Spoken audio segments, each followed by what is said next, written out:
In this interview with Russell Simmons, famous entrepreneur, producer, author, and social activist, we sit down in his LA home to speak about how his compassion for animals has influenced his life.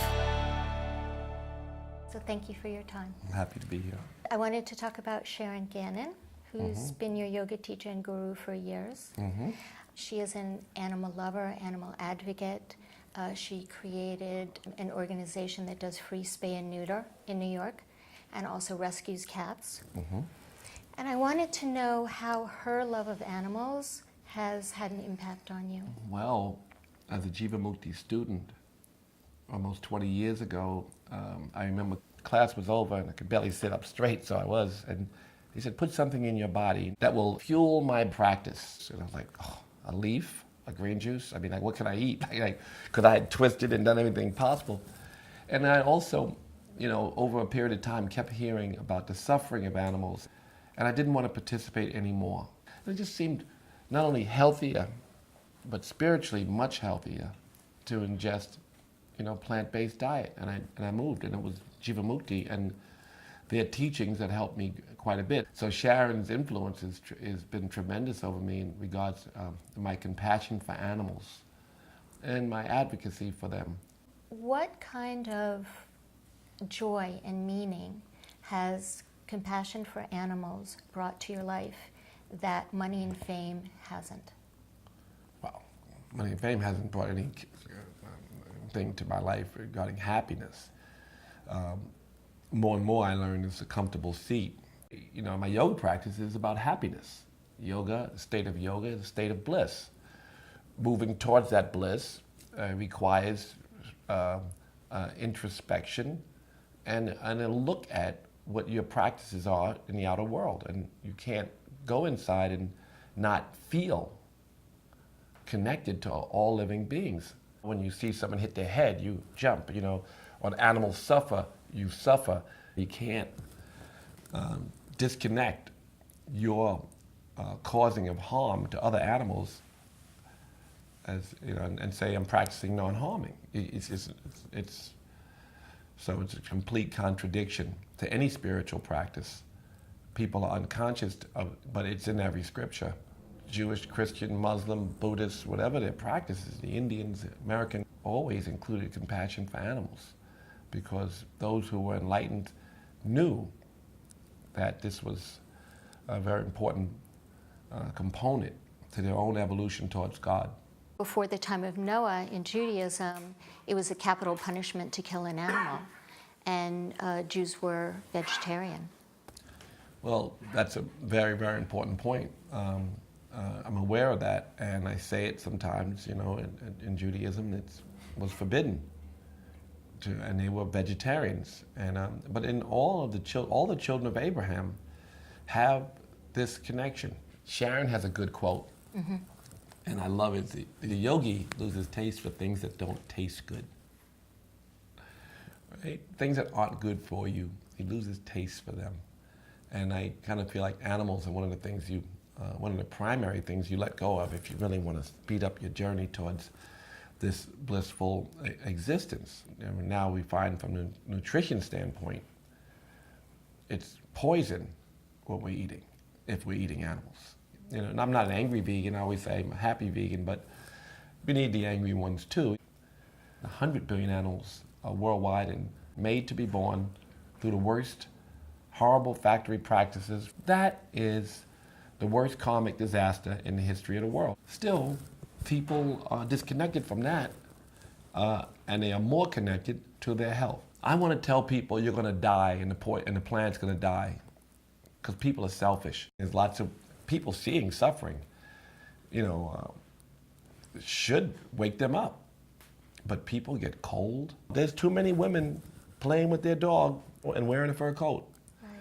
Maybe if they related to the fact that the animal that suffered for their fur is just like their dog. Your way in to their heart is important. My way in about their heart is important. So it takes us all. My senior executive only cares about animals. She has a blind dog. Right, I do too. Yeah, all right. Well, you know what? Guess what? I don't have a blind dog. I don't even have a dog. I used Well, to, let's bring one in. I don't care. Juliet? Bring him in. This is a dog that was going to be killed, and she's amazing. Isn't there a quote about every animal you save is like... I know that. I saw it in the Yoga Sutras and Satchitananda's translation, there's this person, bring me that dog. I wouldn't hold a dog She's often. a little French girl. Yeah, We brought a little French girl I'd rather for hold you. a little French girl. Yeah. Aww. Yeah, all right. She's a love bug. Yeah, take her. Did it? I get it. No, but she's nice. Take her.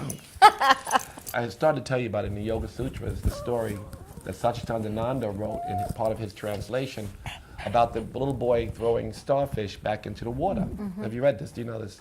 Mm-hmm. So in the scripture, but in this translation, his friend's like, why do you keep picking up starfish and throw them in the water? They're all going to die. And the little boy says, not that one. I want somebody to get a bulldozer and push all the starfish back in the fucking water. And that's not going to happen as easily if we have to touch each heart one by one. We have to touch a broader, kind of a more meaningful, in their mind, a more meaningful nerve, like a big nerve. Oh shit, I'm gonna die. And we're gonna need people to talk about compassion. It's amazing that you can speak to millions of people, and I'm so grateful that you can do that. For me, sometimes all I can do is one animal at a time. That's beautiful. So this little one, I just want to tell you. But when you kind of tell your friend how to save animals, yeah, you might get into their heart quicker by saying, you're gonna die, bitch. Excuse my language, I mean, girls. I'll try everything. Right? Yeah. I know you will. Yeah. I'm just giving you my point of view so you can use it as I will always, one animal at a time, of course. Well, I'll tell them the story of Juliet, and if that doesn't work, then I'll say, you're gonna die, bitch. But I'll try Juliet's story. Juliet's story is great. Juliet's not a pig or not a cow in their brain. Actually, she's a purebred miniature poodle, which is one of the most popular dogs in the country, and she was dumped at the highest kill shelter in the state and was going to be killed. It's disgusting. Isn't that insane? You can get every kind of purebred dog at city shelters, and people don't know that. I'm glad you said purebred, because you know how selfish they are on that, too. I know that. They got to have the purebred, cool dog. What's in style this week? I know. But I have to say that that's because available. They think that's right. Of course. At a shelter for $75, and they're already trained. Right. He looks good next to your sheepskin coat. I know. Right? Doesn't he look like a sheepskin coat? One starfish at a time, Russell. I love you for saying that. How old is this beautiful dog? 2 years. Only 2 years old. They were going to kill her. Oh, yeah, that's pretty horrible. It's such a cute, really is a cute dog, right? This one. Little Juliet. Who's going to keep that dog? Her foster. Kim Sill from Shelter Hope rescued her from death row, and her foster is going to adopt her. So it's a totally happy story. You should put the people at that shelter that killed on death row. There you go. That's what they would have done before Noah, right? Would they have done that before Noah? Not that, right? No. They wouldn't kill the person for killing the animal. No, but there would have been punishment. In fact, Noah got the ark assignment because he was kind to an animal, and that was his reward. So there are definitely stories in the Old Testament about people being rewarded or punished for not coming to the aid of an animal or helping an animal in need. It's a big deal. Yeah, all of it is. It's all a big deal, and thank you for the work you do. Thank you for the work that you do so much. I have a gift for you. A little bird told me you liked candles. I do like candles. So I did research and I found a local company that is environmentally conscious. These candles are soy and palm, called Mind Design. Also, the glass vessels are designed so you can repurpose them if you want. That's beautiful. Thank you. Want to smell it? Yeah, nice.